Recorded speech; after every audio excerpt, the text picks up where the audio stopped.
How is it going, everyone? I hope you're all doing very well. Welcome back to another video here on the channel. I'm the FIFA analyst, and today we're going to be taking a look at another formation and custom tactics tutorial video for you, where we're going to be taking a look at the 4-4-1-1. Just want to say a massive thank you for all the support on the previous formations that we've done. If you're interested in something like the 4-4-2 or the 4-2-3-1, I have tested them out, so I'll have some links in the description for you to take a look at them.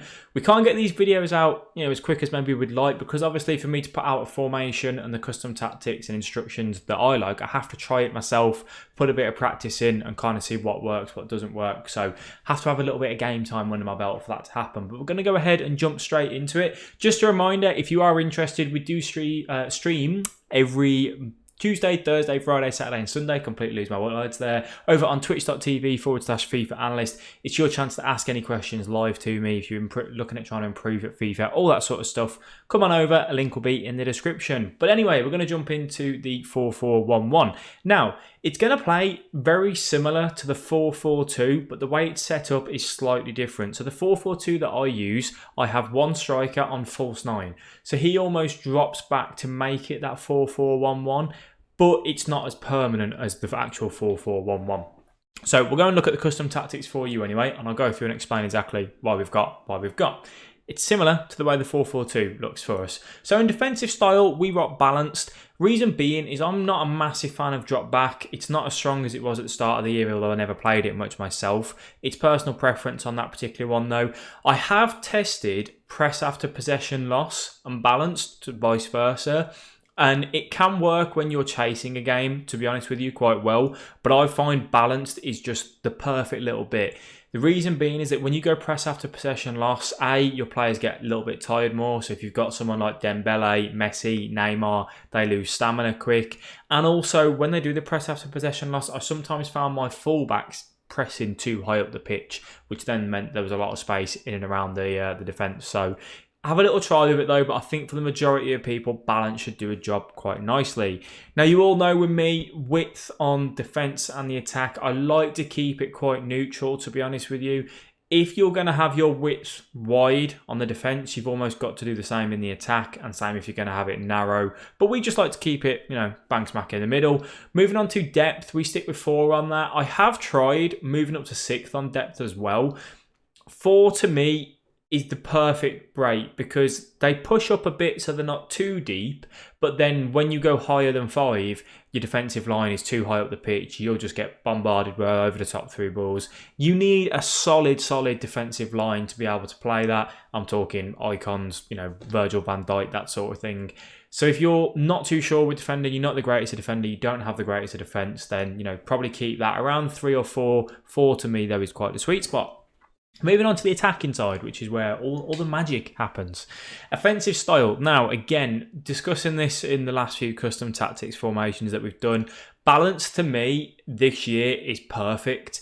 I do trial with possession on a regular basis, and I find when I'm playing against other Elite 1, top 100 players in division rivals, possession can work nicely because it just means that they offer that pass into me where I can hold the ball a little bit more often. But then I find in FUT Champs, when I'm playing against average sort of FIFA players, balanced is better because I don't hold the ball as much. Sometimes I'll play a pass down the line or into the box that wouldn't have been on if I played on possession because they might not have made that running behind. They would have come to the ball holder and showed at feet, basically. So again, you've got to work out your opposition and how you want to play. If your game plan is to just get loads of goals, balanced is perfect. If your game plan is to hold the ball a little bit longer and wait for the opportunity to arise where they drag a player out of position, try possession, see how you like it.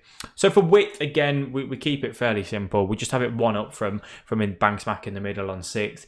Just works quite nicely because with a 4-4-1-1, you've obviously got your left mid and right mid. I like to try and keep them on the touchline as much as possible and then use my fullbacks, which I'll jump into in a second, to go and get involved as well. Players in box, I sometimes have this on quite high on my 4-4-2. With the 4-4-1-1, I keep it just as it is.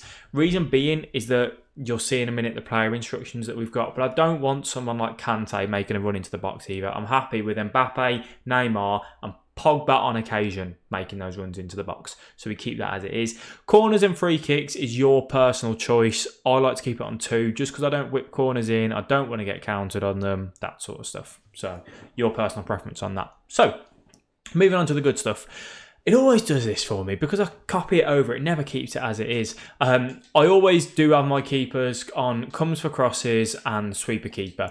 I've said this many times. You can only do this if you've got a solid keeper and you're happy doing it. For most people, balanced will do perfect. So, moving on to the fullbacks. These two are going to be both the exact same. We have Andrew Robertson and Nelson Semedo doing this role for us. They have balanced attacking, normal interceptions, but they have overlap on their run type.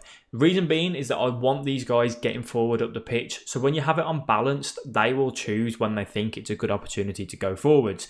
Now you've still got to use L1 or LB on your controller sometimes to play a 1-2 with them or to tell them to get running up the pitch because they won't always go forward. What you can also do is have a variation of this formation where these fullbacks are on stay back while attacking. So then if you're in a game and it's 2-1 up, 80th minute, you don't want your fullbacks getting forward. It can be nice to just quickly switch to another formation. Same formation, but with your fullbacks definitely staying back. I love to get my fullbacks involved this FIFA. I think a lot of the play does come down the width and just getting across to the fullbacks, getting them involved. You've got to learn when to get them involved and when not to. So we'll do a separate video on when the opportunities arise for them.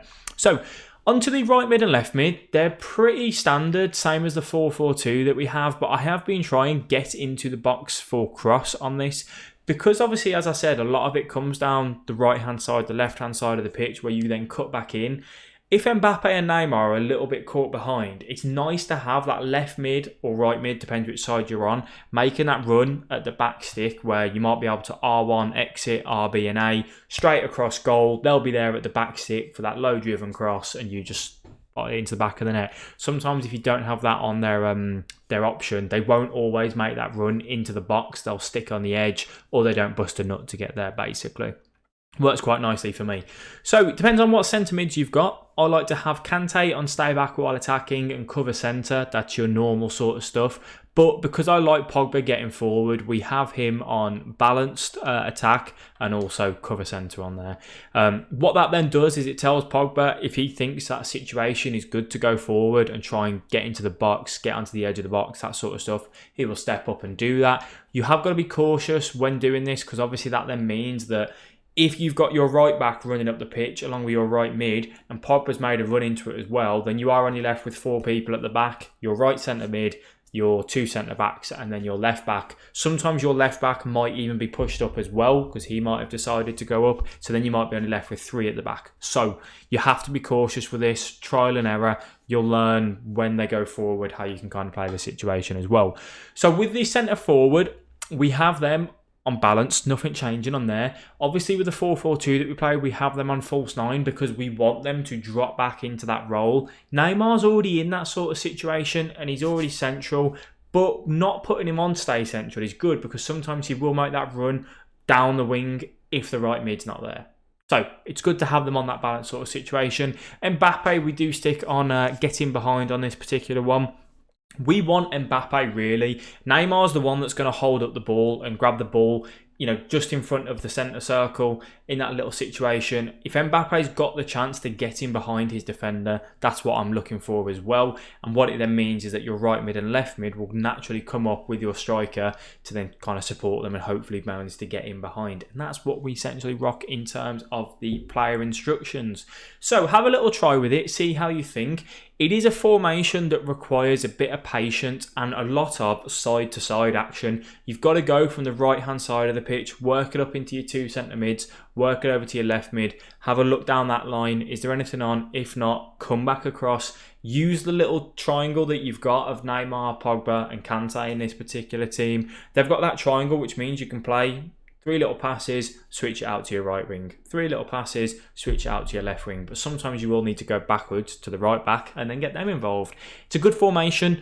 you've got to have the certain sort of players to do it as well. Someone with a bit of pace up top can be nice, and then someone like Neymar in the centre forward role, just someone that's good on the ball, that can get into those little pockets of space and look to exploit if the centre defensive mids aren't there, if there's a little bit of a gap, and they can then run straight onto the centre backs. That is going to be it for the video though, guys. If you did enjoy, then let me know by dropping a like on the video. It is massively appreciated. If you're not already subscribed to the YouTube channel, then go and click that subscribe button down below. I will catch all of you guys in the next video. Thank you very much for watching, and I'll see you later.